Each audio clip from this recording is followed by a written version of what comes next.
Parece que sim.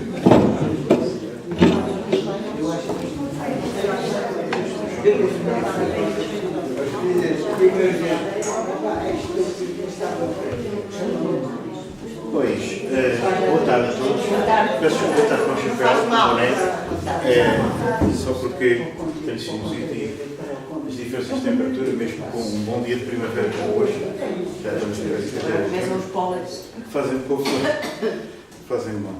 É só para lembrar que no próximo sábado temos a segunda sessão desta sequência e é precisamente sobre a paisagem. Eu não tive tempo de procurar um slide mais específico, mas este menciona as 3 sessões. A que já houve no dia 20 de fevereiro, a que vai haver agora no sábado, Paisagem como Património, em que falam estas 3 pessoas, a Florbela, que é a minha mulher, a Graça Filipe, que é uma pessoa bastante conhecida, doutorada e professora convidada na Faculdade de Ciências Sociais e Humanas da Nova, e que tem-se dedicado bastante a museus, mas a museus de caráter ecomuseu. Teve muito tempo ligada ao Ecomuseu do Seixal, e até nem sei se agora já não voltou novamente para lá, porque ela teve a trabalhar uns tempos em Tomar. E a Madalena Neves, que é uma pessoa que a Florbela convidou e que eu conheço menos bem, mas também será certamente interessante o que tem para nos dizer. E depois, sobretudo, é aquele ambiente agradável que suponho que é, não é? Que é completamente descontraído, onde cada pessoa ouve e fala, se quiser não fala, e está à sua vontade, e num ambiente agradável, que ainda agora de lá vim, com o ventinho, com aqueles belos jardins. Por outro lado, queria mostrar. Começa às 3 e as pessoas estão o tempo que quiserem aqui em vida. E a propósito desta questão da paisagem, até gostava de mostrar aqui uma coisa, que é isto. Vê-se. Tem que se pôr aqui. Um livro que eu, por acaso, há bocado revi e lembrei-me que não tenho. Imaginando paisagens, passado, presente e futuro. E é coordenado por uma senhora e por um indivíduo que é professor na Universidade de Aberdeen, na Escócia, mas é de facto um antropólogo que, do meu conhecimento, é o mais interessante antropólogo que conheço. Ele, juntamente talvez com o Filipe Descolau. Este é em inglês, teve muito tempo em Manchester e depois foi para Aberdeen, fundou lá o departamento de antropologia de uma universidade pequena, quer dizer, uma localidade que é importante por causa do petróleo que há em offshore, não é? Mas, efetivamente, é uma universidade que até tem um núcleo medieval muito interessante e onde existe este Tim Ingold, que, para mim, é um verdadeiro gênio. É uma pessoa extraordinária. E, no prefácio, agora até descrevi a ver se ele me arranja, porque o livro custa caríssimo, se ele me arranja pelo menos o prefácio, se tem lá um PDF do prefácio, porque tem uma série de considerações sobre paisagem extremamente interessante. É que paisagem, não é? É um termo que é um assunto que levanta logo reflexões muito diversificadas e que tem a ver com a matéria desta cadeira. Mas o que é que não tem a ver com a antropologia, quer dizer, e com a história? Tudo.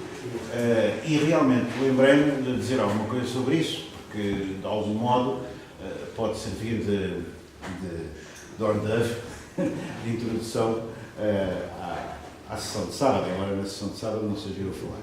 Mas de qualquer maneira, a palavra paisagem, não é? É uma palavra interessante porque vem, por exemplo, em francês, não é? Paysage vem de país, paisagem vem de país.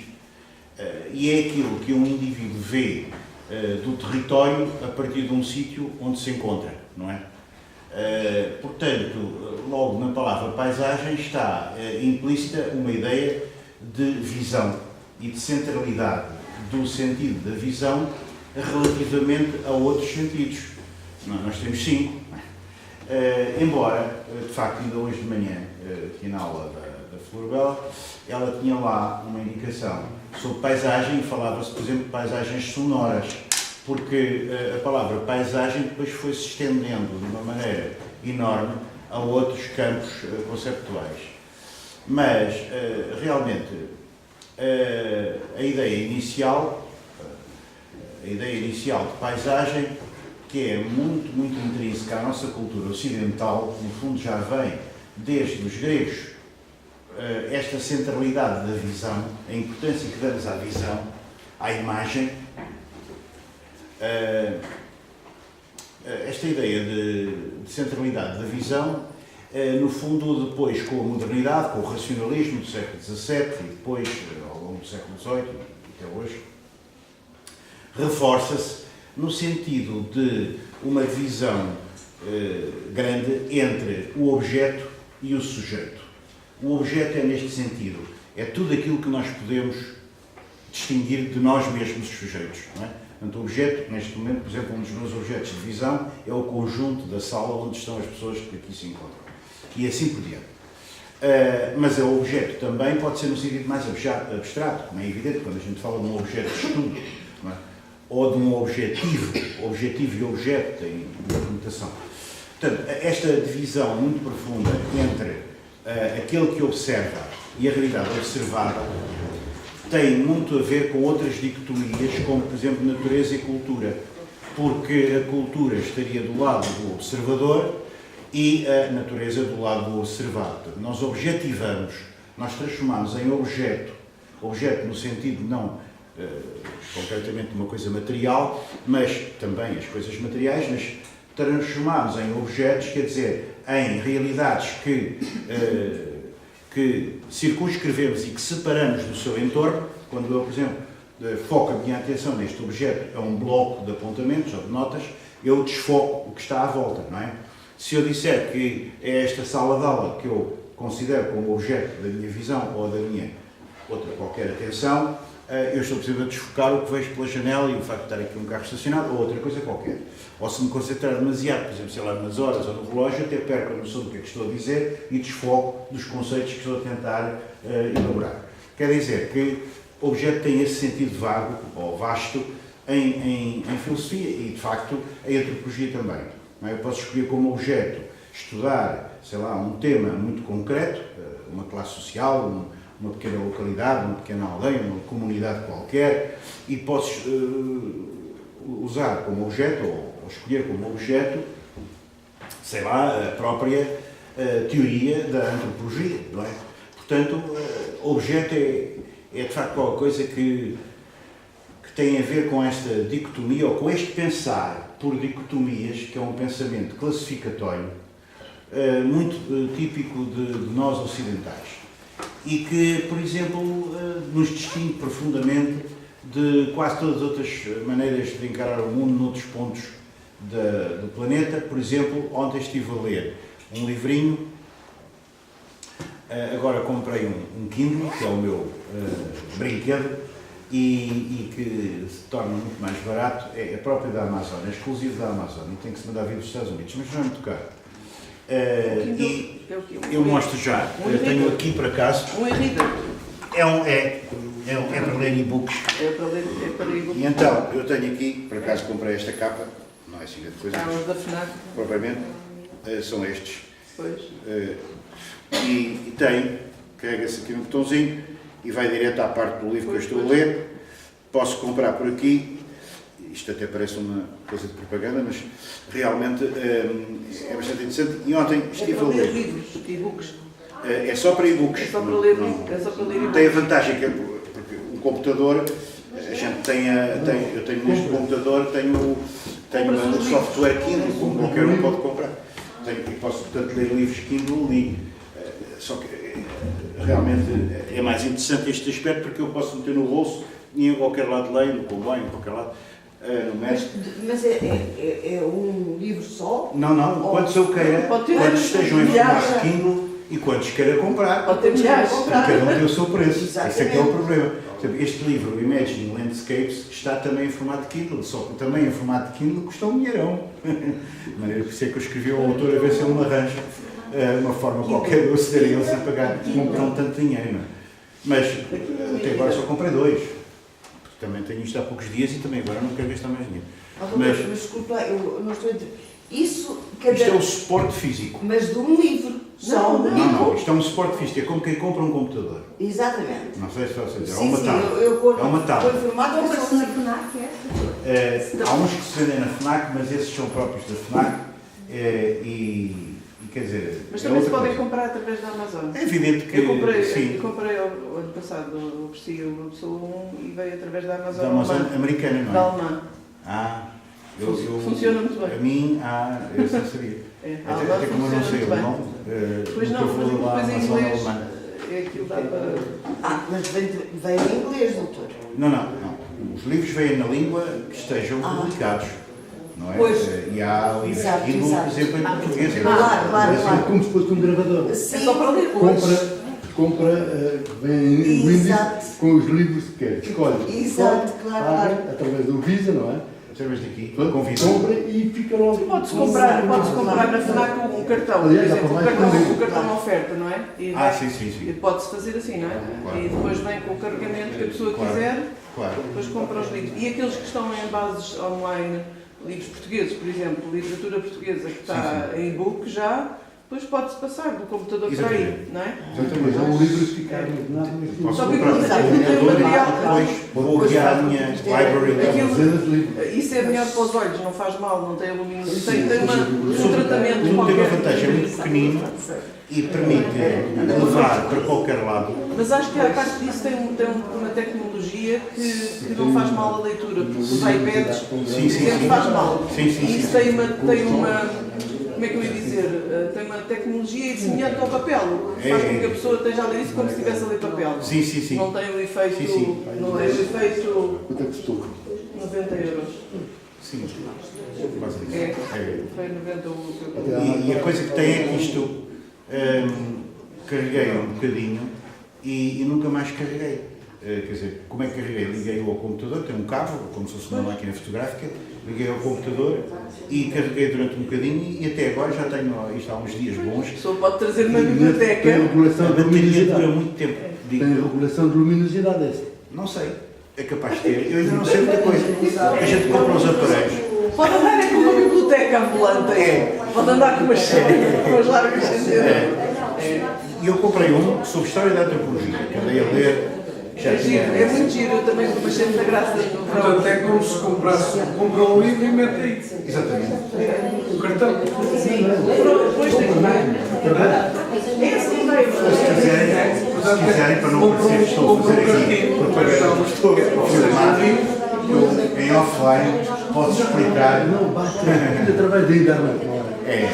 Vai à internet e vê quais são os livros Entra aí, Está bem, mas também pode... entra aí, paga e fica no Artemon dentro e escolhe o livro que quer comprar aí, através. Tem vários Sim. livros, não é? Aqui é uma espécie de limpador de ecrã, é um descanso, o ecrã está descansado. Depois vai Peguei aí no e botão escolhe o e livro por que quer acaso vou comprar. direto à página última do livro que eu estava a ler e que eu ia Pronto, referir. tudo bem. Agora imagino que Agora, se eu quiser ir eu queria comprar. eu vou aqui acima, ele abre-me o menu, vou para trás e vou à loja. E como aqui ser pago? Diga. Com cartão. Com cartão, só que eu faço uma coisa, Só cartão. mas faço uma coisa, eu tenho, todos os bancos têm, eu tenho um cartão, como é que eu ia dizer, que eu carrego com a quantidade de dinheiro que quero. Não sei Mas se vai vocês usar veem. esse Que é cartão? para ninguém, eu não vou pôr um cartão de crédito Claro. na internet que tenha um Pois, plafond o MBNet, que me o leva o meu PayPal, dinheiro todo, não é? Exato. Por isso. Vai Mas só tenho um contar cartão a que é vida que vai. fornecido pelo banco, que é recarregável, é como quem recarrega uma caneta ou uma Só para aquele valor, ou para aquela... Então eu carrego, se quero comprar um livro que custa 20 euros ou 10 euros, pronto, já sei que tem também os portos, não é? Mas aqui não tem portos.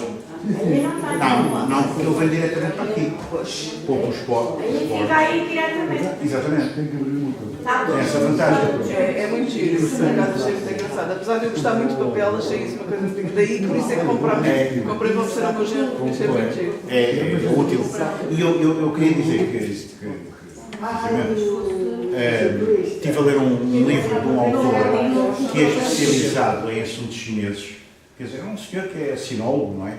Especializado em literatura chinesa, mas não só, em cultura chinesa e até também, de algum modo, tem uma componente de antropologia, o senhor.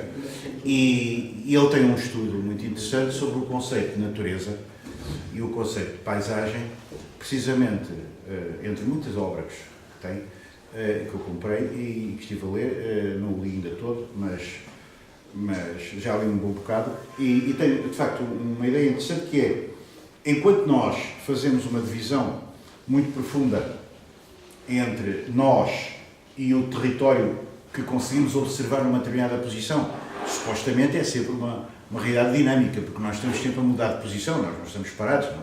Como se fôssemos uns budas, não é? Nós andamos e ao andar vamos vendo paisagens diferentes, mas a verdade é que fazemos essa divisão muito grande entre aquilo que somos nós, a nossa consciência, a nossa realidade do eu, e aquilo que está perante nós, aquilo que é o objeto da nossa atenção. E neste caso a paisagem.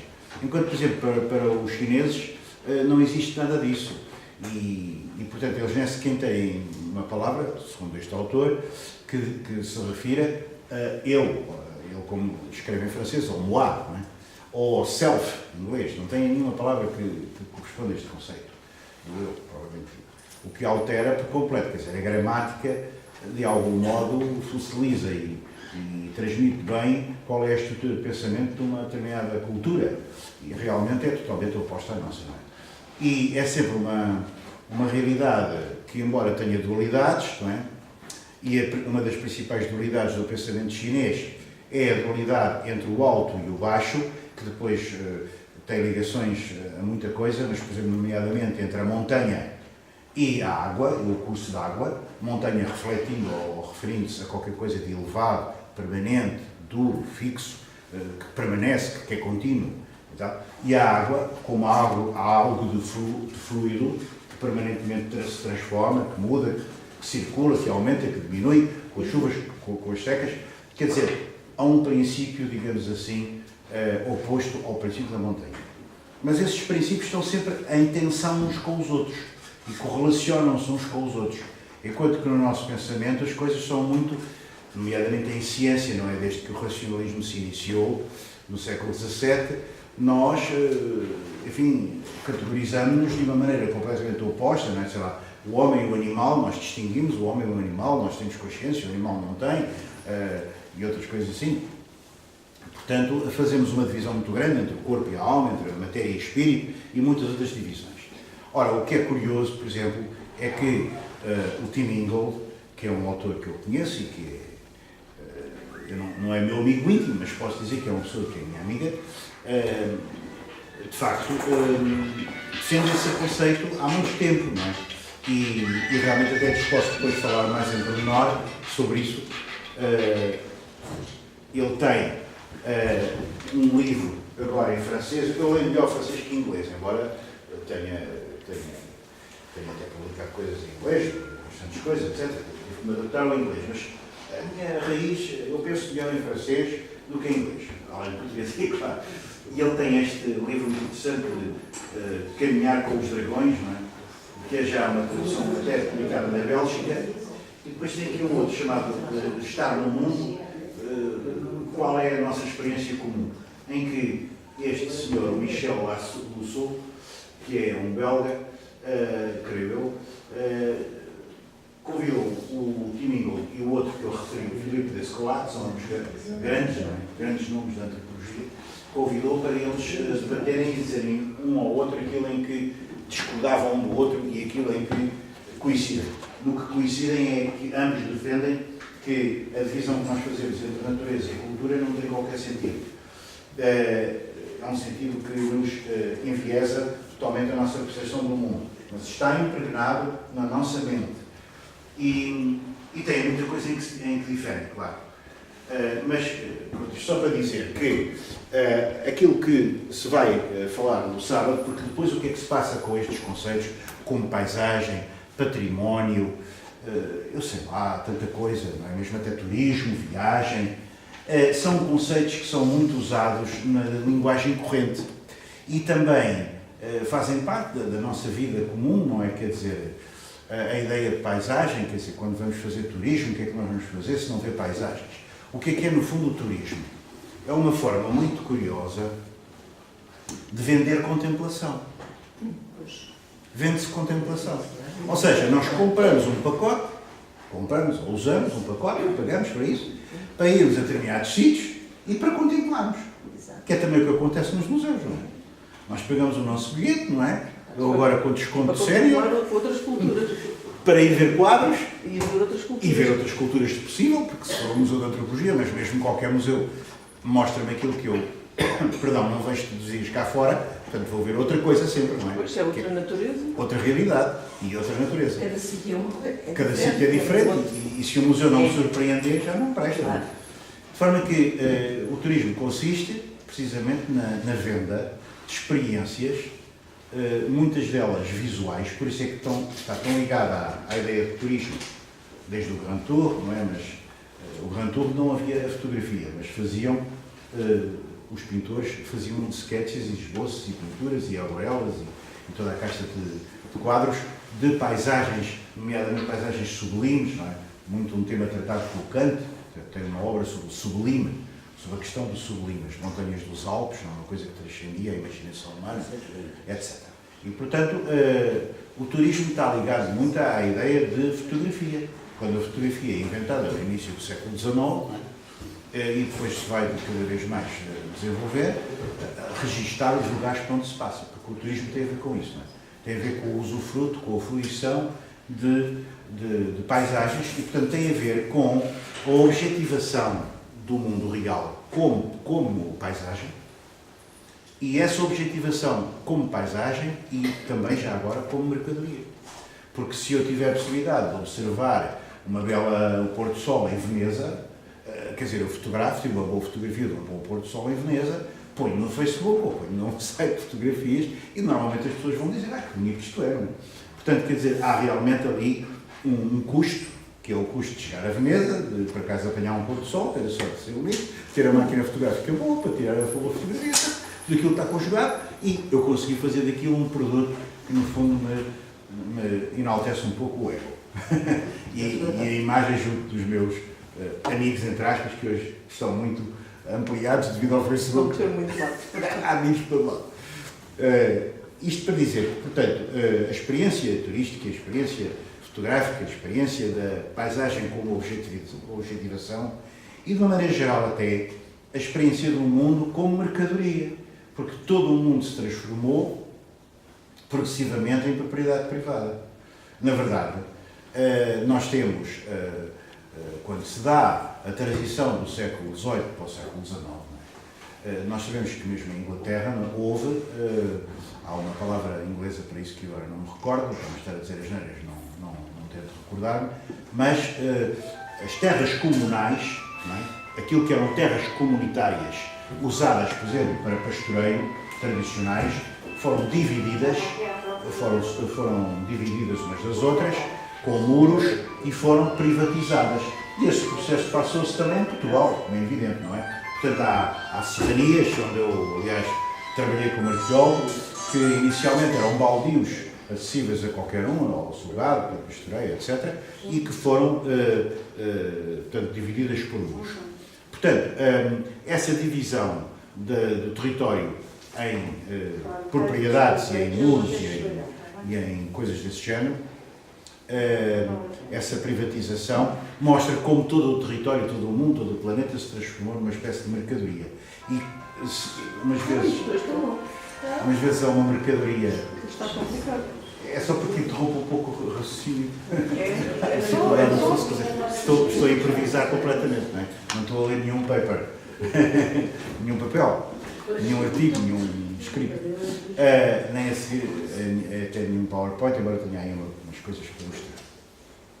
Mas esta privatização do mundo, portanto, dá-se quer do ponto de vista físico, privatização de determinados sítios que são concretamente propriedade privada física, mas depois há a propriedade, digamos, incorpórea, por isso é que hoje em dia se dá tanta importância também ao património incorpóreo, e a Unesco veio logo legislar sobre património incorpóreo, etc, etc, etc, considerar certas coisas património imaterial da humanidade. Porquê? Porque se compra também muito a experiência em si. Por exemplo, do turismo. O turismo vende património incorpóreo, não é? Vende património imaterial. É o ir a determinado sítio, poder usufruir de uma determinada paisagem.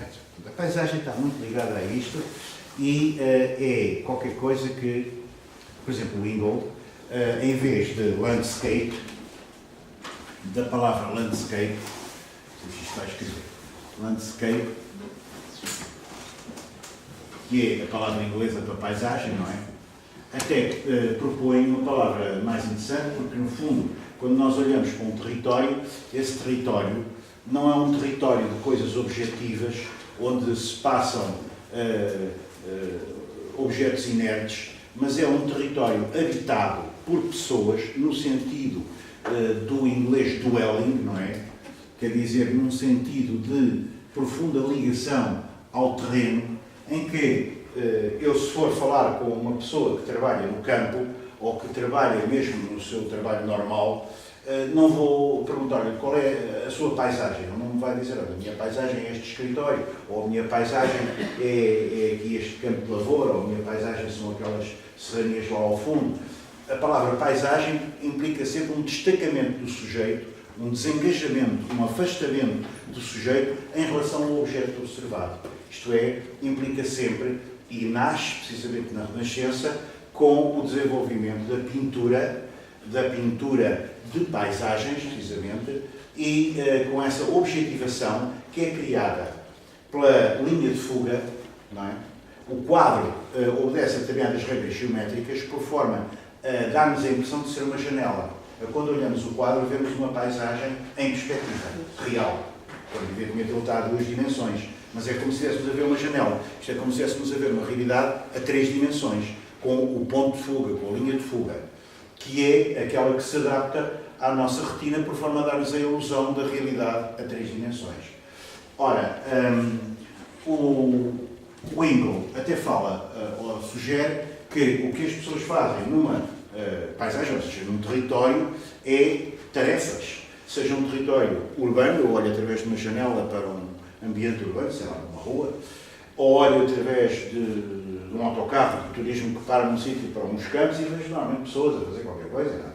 Portanto, ele sugere até a utilização da palavra takescapes, taskscapes, como sabemos, task é tarefa. Portanto, taskscape em vez de landscape. Mas o Ingold diz-nos uma coisa interessante, que é, na origem da palavra landscape, já num momento recuado, creio que da Alta Idade Média, coisa parecida, esta palavra não tinha o valor objetual, objetivante, de mencionar uma realidade exterior ao sujeito, mas, por contrário, era uma realidade que se referia ao sujeito, era ao contrário, era o sujeito embebido, não é? Incluído, inserido num mundo, como um peixe dentro de um aquário. Precisamente no sentido, por exemplo, chinês. O chinês nunca se considera como oposto à paisagem. Nunca teria a palavra paisagem. Nunca. O chinês considera-se sempre incluído dentro do mundo. O mundo é para ele uma mãe, um berço, uma realidade envolvente, qualquer coisa que a gente quer imaginar. E não uma realidade que está exterior ao sujeito e que nós destacamos o mais possível. Reparem que toda a objetividade da ciência, toda a racionalidade ocidental se baseia nesta oposição sujeito-objeto. E quanto mais objetivos formos, reparem a nossa obsessão, não é? Quanto mais objetivos, mais rigorosos, mais matematizados, mais capazes de atingir a realidade em si, etc, etc, etc. Portanto, existe em tudo isto toda uma ideologia, não é? da ciência, porque a própria ciência não é senão também ela mesma uma ideologia. Só que é uma ideologia que funciona e que até funciona em termos mercantis, não é? E, portanto, tem aplicações concretas e algumas muito úteis para a nossa vida, é óbvio, não é? Ninguém vai aqui contestar isso. Trata-se apenas de relativizar, não é? Não existe nada de divino neste mundo, não é? tudo é produto da história e, neste caso, a ciência é um produto da racionalidade ocidental e da nossa cultura objetivante. E isto para referir que a antropologia também faz isso com os outros povos. O que é que a antropologia fez? Sempre. Foi sempre transformar o outro numa realidade observável, descritível e compreensível. Para quê? Para, de certo modo, nos apropriarmos desse outro que nos perturba por ser outro, por ser diferente, porque aquilo que é diferente perturba-nos sempre. Pode-nos perturbar a um nível, digamos assim, um tanto ou quanto maldoso, ou malicioso ou ofensivo, como é o caso da xenofobia ou do racismo, ou durante muito tempo, por exemplo, da opressão das mulheres, que aliás ainda continua, não é? Porque a sociedade ainda continua a ser uma sociedade essencialmente androcêntrica, masculina, da sociedade em que nós vivemos. A verdade é esta, apesar de todas as conquistas que ali temos, o tipo de voto, no sentido da sua liberdade, etc., mas ainda continua a ser uma sociedade muito dominada pelo masculino. Mas, quer dizer, o que é que eu queria dizer com isto? Queria dizer que esta realidade de querermos objetivar é sempre uma forma de dominar. Não é? Reparem que só muito recentemente a publicidade começou a divulgar imagens, por exemplo, para vender perfumes ou coisa assim, agora pelo Dia do Pai, imagens de homens mais ou menos interessantes, parece, não é? Para tentar convencer as pessoas a comprarem perfumes para o Dia do Pai, para ser meu pai, para ser não sei o quê. Mas quem é que está a objetivar desde sempre em imagens sedutoras? É a mulher, não é? Do lado, um indivíduo masculino, não é? Heterossexual, a ver-se, enfim, polvilhado, digamos assim, bombardeado, não sei como é que é dizer, por todo o lado, com imagens sedutoras de todo tipo. Algumas delas bem feitas e, portanto, capturam a atenção do indivíduo, não é? Enfim, a publicidade está cheia disso, a gente sabe isto. Portanto, é uma paisagem, forma uma paisagem de signos, uma paisagem de signos, uma paisagem de imagens, que nos, por vezes, digamos, a maior parte delas já estamos fartos de as ver, outras capturam-nos a atenção. Eu não sei se é aqui que eu tinha, eu agora vou disto.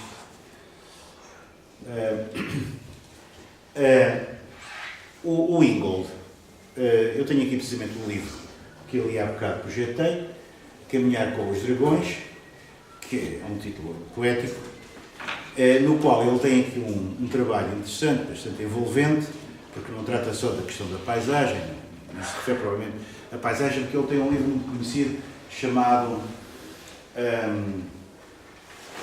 como é que se chama aquilo? The Perception of the Environment, a percepção do meio ambiente. E depois tem um subtítulo que eu agora não me recordo aqui, não vale a pena. Mas esse é de facto uma das obras em que eu coleciono uma quantidade de trabalhos e é um livro de Silver. Muitíssimo bom. No qual, por exemplo, ele tem um dos capítulos chamado A Temporalidade da Paisagem, não é? Que é até baseado no quadro do Bruegel. Muito interessante. Mas o Ingold, neste trabalho aqui, que é de 1992, mas este é uma obra já publicada na Bélgica, em francês, que ele agora começa a ter já uma repercussão mundial e já o devia ter há muito tempo, de 2013, mas é curioso que não seja em França, mas seja na Bélgica, não é? Enfim, os franceses às vezes são terríveis também, todos os povos são terríveis, porque este autor merecia ter toda a sua obra publicada em todas as línguas, mas particularmente em francês. Tem aqui um trabalho que se chama Cultura e Percepção do Meio Ambiente. E eu hoje fiz um pequeno resumo, tentei fazer um pequeno resumo deste PowerPoint, destes conceitos do Ingold, a ver se consigo transmitir isso aqui, porque é de facto um autor que é já muito citado, tem ido várias vezes a muitos países, nomeadamente até ao Brasil, e há até alguma coisa na net, no YouTube, sobre ele, creio que é já em português do Brasil, mas cá é pouco conhecido, não temos nada traduzido. Há um clichê. Ele começa sempre os seus trabalhos por nos mostrar as ideias feitas, o clichê, não é? Aliás, é um método crítico interessante. A pessoa começa por dizer o que é que as pessoas normalmente dizem sobre um determinado tema e depois vai desmontar tudo isso. O clichê, o que é que diz? Os animais adaptam-se ao meio ambiente, cada um segundo a sua espécie e, evidentemente, em função largamente da sua biologia. São determinados biologicamente, não é? Portanto, têm as suas formas de comportamento próprias. O homem tem uma forma de comportamento que é extrassomática, não é? Ou seja, que não é corporal, que é uma forma de comportamento que nós designamos cultura. E a cultura acrescenta-se então ao meio, acrescenta-se então ao biológico, acrescenta-se ao físico, como um elemento espiritual, por assim dizer, não é? Extra material, que é a nossa forma especial de adaptação. E à medida que nós fomos criando cultura, civilização também, não é? No fundo, está muito ligada a palavra, fomos nos destacando do meio ambiente, precisamente, fomos sendo capazes de dominar a natureza, nesta ideia de dominar a natureza, não é? E criando condições, supostamente, de melhor vida para nós, seres humanos. Só que há duas versões desta noção da relação entre a cultura e o meio em que estamos inseridos, que é, segundo a antropologia ecológica, que é um campo da antropologia tradicional, a cultura é um sistema adaptativo, portanto, de acordo com um conjunto de determinados condicionalismos ambientais. Quer dizer, o ambiente que está ali, que é exterior a mim, ser humano, ou a mim, comunidade humana, cria um conjunto de condições. E eu, ser humano, ou eu, comunidade humana, não é? Adapto melhor ou pior. E, consoante isso, tenho maior ou melhor êxito no sentido da adaptabilidade, da adaptação. É, portanto, uma razão utilitária, uma razão prática. O Toynbee, por exemplo, que é o autor inglês, escreveu um estudo de história, um livro tão grande, que até houve um outro que lhe fez um resumo, e é esse que toda a gente lê. Ninguém consegue ler a obra toda do Toynbee, não é? Um estudo de história. O Toynbee dizia, as civilizações, as grandes civilizações, nasceram e desenvolveram-se nos climas temperados, nos climas circumpolares ou nos climas desérticos. Nunca se poderia desenvolver civilização nenhuma porque, de uma maneira geral, causam um tal desafio ao ser humano, não é? Que o ser humano não tem capacidade de resposta. Portanto, são excessivos e vivem lá pessoas, vivem lá eventualmente animais, mas, por exemplo, nos desertos há nómadas, etc. No Círculo Polar Ártico ou perto do Ártico também existem comunidades de caçadores-coletores, etc. Mas não há agricultura, etc. Portanto, esta maneira de ver, digamos, estímulo-resposta de uma forma mecânica, como uma maneira muito primária, digamos assim, muito simplista, de ver o problema da humanidade na sua relação com o meio. Há uma outra versão que dá mais valor à questão da cultura, não tanto às questões que o meio põe ao ser humano, à comunidade humana, mas às questões da cultura, em que diz que a cultura, como sistema de símbolos dos seres humanos, é uma coisa totalmente artificial, que permite que estes habitem mundos culturalmente construídos. É o construtivismo social ou o construtivismo cultural que é o que privilegia a ideia de que todo o mundo que nós vemos, até porque já falamos e o equacionamos sob a forma linguística da linguagem, que se interpõe entre nós e a realidade, não é? E filtra a realidade. O caso dos chineses era significativo, eles não tinham palavra para a ideia de eu, não tinham palavra para a ideia de paisagem, não é? Conceptualizam tudo de maneira completamente diferente da nossa. Portanto, a ideia de que o mundo é construído através do nosso espírito. Quer dizer, aquilo que de certo modo eu vejo porque tenho uma determinada linguagem, porque nasci numa determinada época, porque tive um determinado contexto educacional, etc, etc, etc. Portanto, há aqui sempre uma ideia de maior ou menor adaptação, num caso privilegiando a ideia de ecologia, de ambiente ecológico, e noutro caso privilegiando a ideia de cultura. Mas há aqui um dilema. Em que é que ficamos? É segundo a ideia 1 ou segundo a ideia 2? Não é? E ele diz-nos, o Lingold, que na base deste dilema está a suposição de que as pessoas só podem agir sobre o meio de forma indireta. Ou seja, as pessoas são destacadas do meio. E, portanto, quando agem sobre o meio, agem sobre um objeto que é diferente delas. As pessoas não constituiriam elas mesmas um elemento do meio. O que é óbvio que é errado, porque nós constituímos nós próprios um elemento do próprio ambiente em que vivemos. Quer dizer, nós criamos ambiente. Nós não nos destacamos do ambiente, não existe um ambiente e depois é povoado por pessoas. Não é? Como num teatro, um cenário e depois é povoado pelos personagens da peça. Isso não existe. Construímos o nosso meio. Quer dizer... Vamos construir o meio. Ora bem, isto é a segunda hipótese. Lá está. Nós, seres da cultura, acrescentamos aos aspectos biológicos um aspecto de natureza cultural que é artificial e que se acrescenta às outras formas de adaptação dos outros animais e nos permite ir mais além. A técnica, a ciência, o conhecimento, o saber e até as particularidades emocionais e a complexidade que a literatura, por exemplo, o cinema, a arte em geral mostra. Mas isto é uma perspectiva, esta ideia de que nós nos relacionamos com o meio sempre através de representações. O que é uma representação? Uma representação é uma coisa mental. Quer dizer, existiria a sensação, não é? A sensação que é dada pelos sentidos, seja da vista, que é muito importante para nós, como digo, não é? Desde os gregos que nós privilegiamos a visualização. Mas também nós falamos hoje de paisagens sonoras. Quer dizer, por exemplo, estávamos aqui de manhã, falávamos de paisagens, Salvador referiu-se, eu estava a ver que até ela, a Flor se tinha enganado, em vez de paisagem sonora, tinha depois paisagem sonora, enganou-se no slide dela. E eu lembro-me disso, a paisagem sonora foi interrompida pelo som, ao meio-dia, aqui da sirene dos bombeiros. Tornou-se uma paisagem sonora insuportável, mas já não conseguia praticamente ouvir o que ela disse.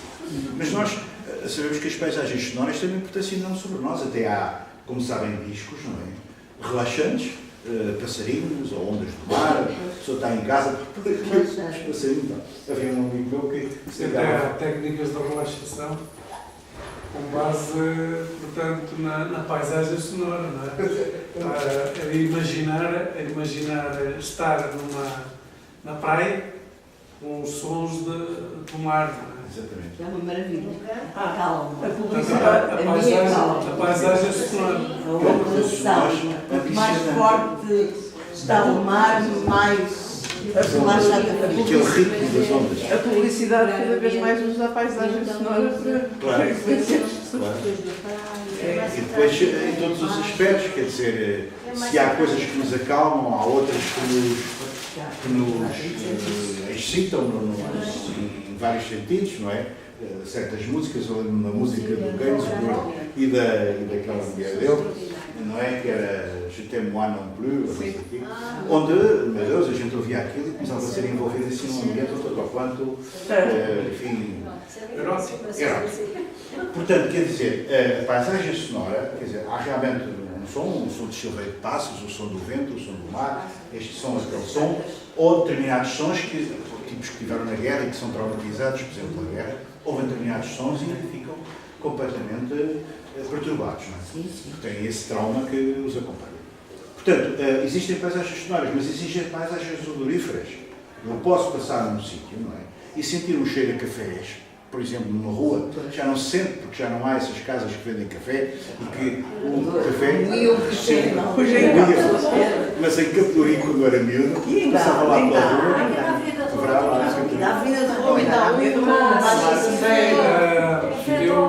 As casas do café.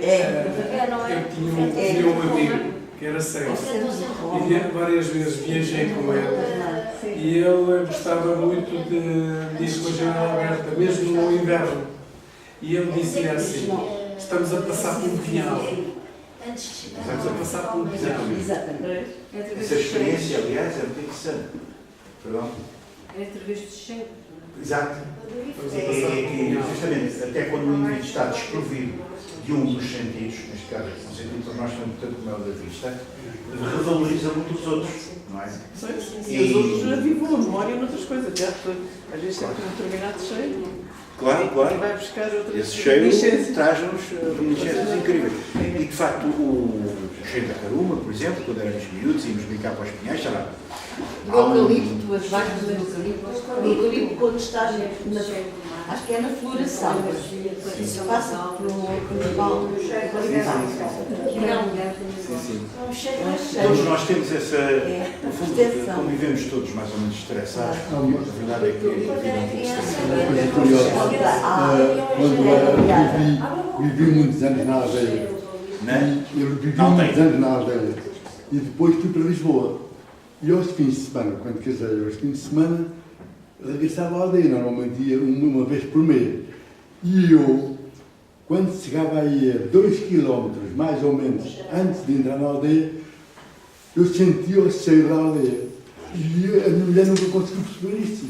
Eu também nunca fui capaz de transmitir, Eu não tinha vivido. porque aquilo é uma coisa que eu podia andar por vários sítios, mas aquele ser era inconfundível.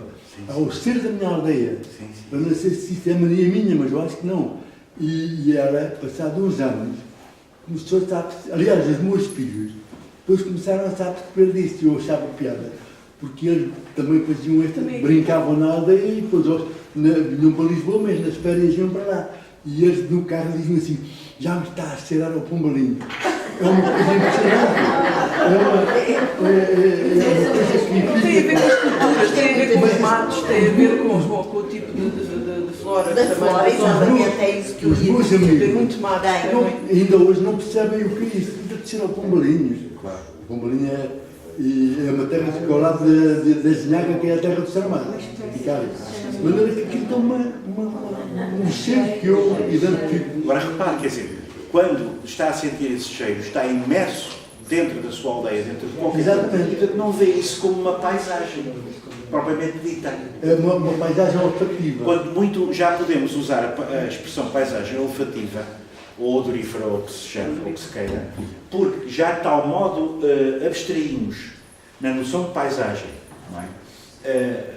E já de tal modo implicamos nessa noção, esta divisão sujeito-objeto, que depois já podemos aplicar a palavra metaforicamente a tudo quanto venha à nossa cabeça. Portanto, podemos falar de paisagens literárias. Eu posso, neste momento, por exemplo, lembrar-me da Agostina Bessa de Luís e da maneira como ela descreve um determinado passo no seu livro da Fanny Owen, na Serra da Aboboreira, que foi um sítio onde eu fiz muitas escavações, não é? E lembrar-me disso aqui.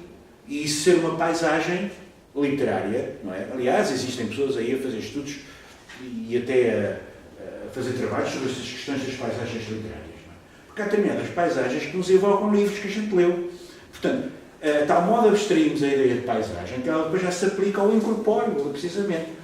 Claro, o cheiro ainda tem qualquer coisa de corpóreo, porque nos entra, digamos assim, pelo nariz, digamos assim, pelo odor, mas de tal modo que a palavra paisagem acaba por metáfora poder-se aplicar a tudo e mais alguma coisa que seja uma envolvente. Dá-se, portanto, aí um fenómeno curioso, começarmos por destacar uma coisa de nós, objetivando-a como paisagem, que nenhuma pessoa que viveria lá na aldeia sempre se lembraria de chamar a paisagem a isso, não sei se me faço entender. Intelectualizamos. E depois, intelectualizando, vamos aplicar esse conceito intelectual então a tudo por metáfora.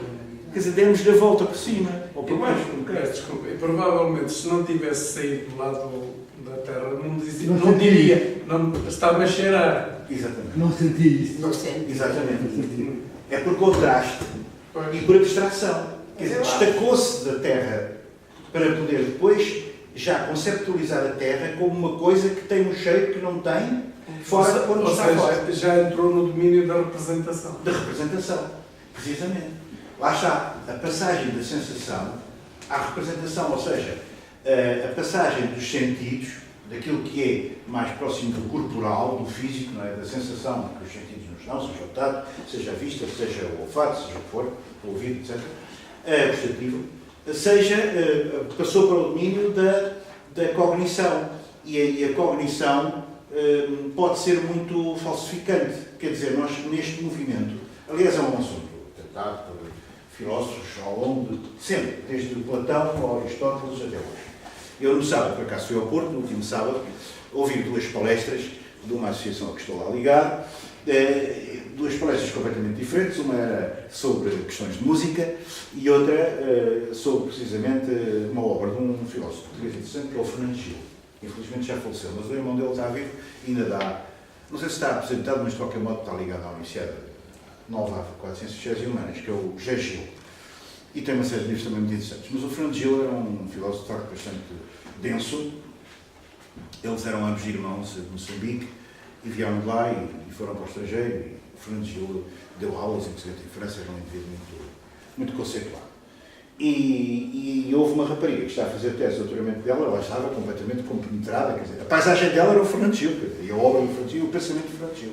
E que eu encontrei cá fora, antes da conferência, ela deu-me logo uma lição sobre Fernando Gil, e depois lá dentro continuou 1h30. Bem, e era todo sobre este problema. O problema da passagem, não é? O problema da representação. Da sensação Como é da que se forma, representação. exatamente, como é que se forma a representação? Quer dizer, que preocupava o Fernando Gil enormemente. Porquê? Porque ele incomodava esta dicotomia entre a sensação, ou se quisermos a percepção, não é? Que já envolve um bocadinho mais de intelecto aí, a percepção e a representação, que é já uma imagem mental. E o Mas real. lá está. E como? E o real também. Às tantas já se vai usando isso tudo para se querer dizer que é o real, não é?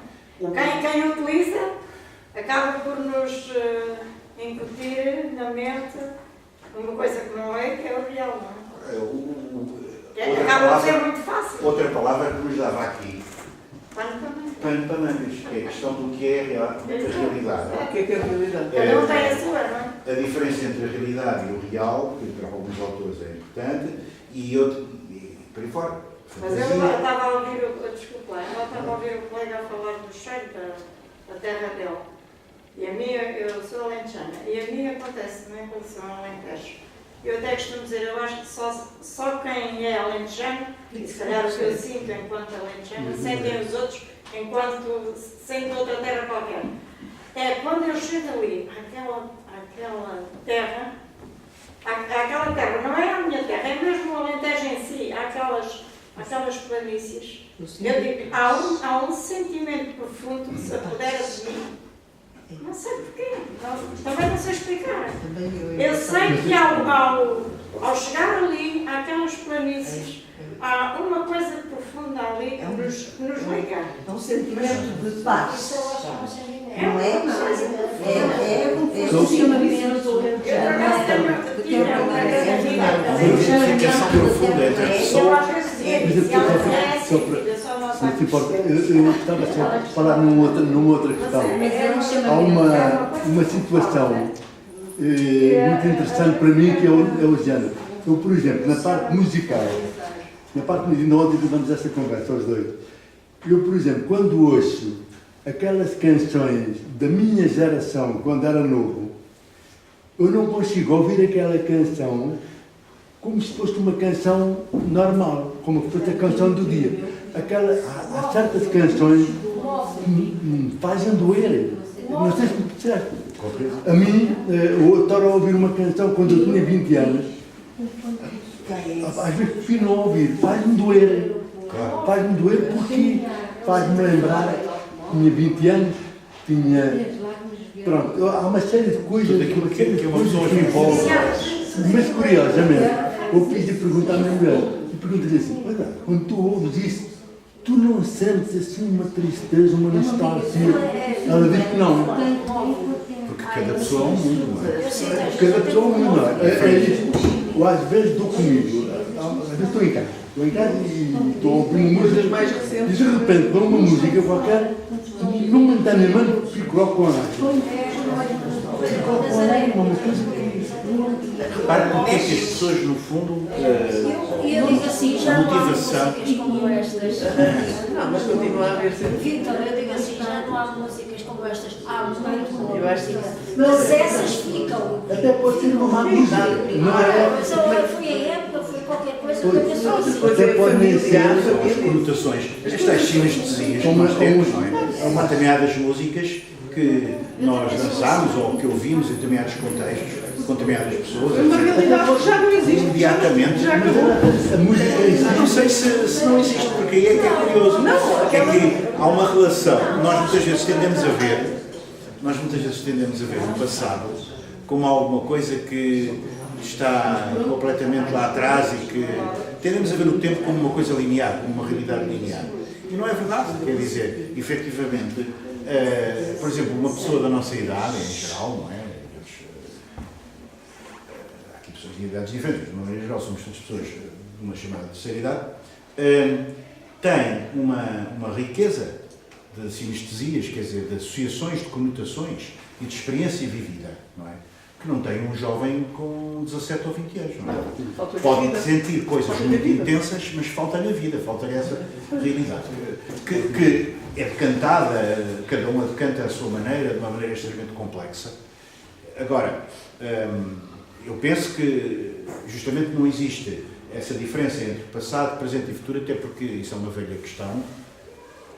Na verdade, há uma colisão de tempos, quer dizer, quando eu ouço uma canção do Bob Dylan, que é um autor que eu sempre gostei imenso, e quando ouvi a primeira canção dele, que até foi um ex-namorado de uma irmã minha, que uma vez lhe ofereceu um daqueles discos pequenitos, um single, e eu ouvi aquilo e disse assim, mas o que é isto? Eu nunca tinha ouvido nada assim. Não é? E fiquei apaixonado por Bob Dylan até hoje. Não é? Quando ouço uma canção, ou determinadas canções de Bob Dylan, quer dizer, aquilo mexe comigo, não é? Portanto, isto acontece com todos. Portanto, é um passado que se impõe como presente. Exato. Exatamente. No fundo, aquilo é um presente que é passado e que tem uma relação com esse passado muito profunda. E o passado, pela própria designação que nós lhe damos, não é? Se estivéssemos no presente lá, aquilo não era passado. Portanto, o próprio passado tem que existir porque categorizamos-o como tal. E o próprio presente é evanescente. Afinal de contas, o que estávamos a dizer há poucos minutos já passou. E às vezes fogem-nos as ideias. E portanto, quer dizer, nós vivemos numa contingência contínua, num fluxo contínuo. Mas, na verdade, estamos sempre a tentar lutar contra ele, não é? Através do trabalho da memória. Há uma questão que eu, por exemplo, depois com certa frequência, e me diz sempre assim, não ouves mais nada. Que é aquela canção muito famosa de São Francisco. Aquela canção pode não ser nada especial, mas aquilo... Isso foi ter de dançar essa música. Aquilo Lembra-nos mais. É alimento para a alma. Em inglês. É alimento para a alma. Do Scott Mackenzie. Scott Mackenzie. Não era nada de Costumo especial. dizer que é um alimento para a alma. Sim. Portanto, lá está. Mas sobre isso eu queria dizer uma coisa. É que, de facto, às vezes condenamos-nos uns aos outros porque... mas não pode estar a sentir isso. Quer dizer, isso é passado. Não diga isso. Muitas vezes ouvimos isso. Não sintas isso. Não sintas isso. Há uma proibição do sentir. Quando isso... não chores, não estejas... mas para que é que estás a chorar? Isso é porque a outra pessoa que nos diz isso está incomodada. Isto também é uma imposição da cultura. Claro. Da cultura ocidental. Claro. Em que há uma negação do sentimento, dos afetos. Sim. Isso ainda domina muito. Ou uma hipersentimentalização de compensação. Veja-se, por exemplo, o seguinte. Isto não é para contrariar, eu estou totalmente de acordo. Mas veja-se também o seu contrário, que é, quando se deu a morte da princesa Diana e o funeral da princesa Diana, foi um fenómeno universal. Porque toda a gente tem televisão hoje em dia, não é? Até nos países mais, entre aspas, atrasados, não é? Ou remotos. Toda a gente tem televisão. E é uma coisa que eu li num livro chamado, precisamente, A Sentimentalização da Sociedade. Houve uma comoção global com aquele fenómeno. Não é? E, no fundo, aquela pessoa podia ser simpática, podia ser bonita, podia ser isto, podia ser aquilo, podia ser extraordinária, mas não era nenhum prémio Nobel, não é? Quer dizer, Claro. mas a verdade é que isso despertou extraordinariamente a sensibilidade das pessoas. Mas vive-se hoje um bocado. Hoje vive-se isso com estas todas, com estas, às catástrofes, a isto e aquilo, às pessoas que morrem, os atentados, os não sei o quê. Mas depois é tudo rápido, mas depois é tudo efêmero. Já estamos perante outro assunto Já estamos para outra. Mas eu já assisti. Tornou-se um bocadinho o símbolo da bondade também. Estou-me a lembrar da última vez que isso aconteceu. No dia do funeral de uma pessoa, estava a conversar com o irmão e a mulher desse senhor, eu ofereci-lhe um livro a esse senhor que tinha falecido o irmão. E o livro era sobre a Primeira Guerra Mundial. O pai dele tinha estado em França, na Flandres, e eu ofereci-lhe o livro. Mas até eu ofereci-lhe o livro, por acaso, no dia que o irmão tinha falecido. E ele ficou muito comovido. E ele quase que ia a chorar. E a mulher, mas o que é isso? Quer dizer, proibiu de chorar. Mas eu acho que isto ainda é muito comum. Acho que isso ainda é muito comum. Esta proibição. Eu acho porque o chorar é uma manifestação de fragilidade. E nós temos que nos mostrar aos outros como seres fortes. Não é? Eu, quando me doutorei, no dia em que me doutorei, o meu pai foi lá ao Porto assistir às provas e tal. Ele sabia que é uma coisa que demorava naquela altura 10 anos. E, portanto, são passados 10 anos, uma pessoa. E, portanto, ele começou a chorar numa sala que era uma sala onde nós íamos buscar o correio dos professores e tal. E eu pedi por tudo para ele não chorar ali, porque. E depois pensei sobre isso, porque é que eu tinha tido aquela atitude. Eu não queria ver o meu pai comovido, porque isso também me fragilizava perante os meus colegas. Quer dizer, é normal, quer dizer, que isso aconteça, mas de facto, nós somos seres emocionais. E somos seres muito complexos. Por isso é que eu gosto muito, me interesso muito por estes problemas, porque no fundo são conceptualizações que nos levam a relativizar e a integrar num pano de fundo mais completo, filosófico, se quisermos, estas questões, não é? Porque é que nós somos movidos por estes problemas? Eu falei nisto porque, como estava a falar das sensações e da representação, é que a sensação dá a impressão que há uma separação entre sensações e representações, porque a representação está no domínio mental. Exato. E a nossa cultura falou muito, a nossa cultura ocidental separou muito as sensações fez esta separação entre o corpo e a alma. Exato. E fez esta separação entre portanto, os sentimentos, os afetos e o pensamento. Exato. Normalmente este dualismo, por exemplo, reporta-se, por exemplo, ao Descartes, quando o Descartes falava da res cogitans, portanto, a coisa, res, não é? Do espírito cogitans, cogitar, portanto, pensar, e a res extensa, ou seja, a extensão do mundo à nossa frente. Portanto, dividiu o sujeito, não é, do mundo. E critica-se isso como sendo uma coisa eventualmente negativa, ou que nos conduziu para um caminho de excessiva racionalização. Mas também há uma outra forma de pensar isto e de lhe dar a volta. Que é, se não precisamos primeiro de dividir, de separar, para depois voltar a reunir.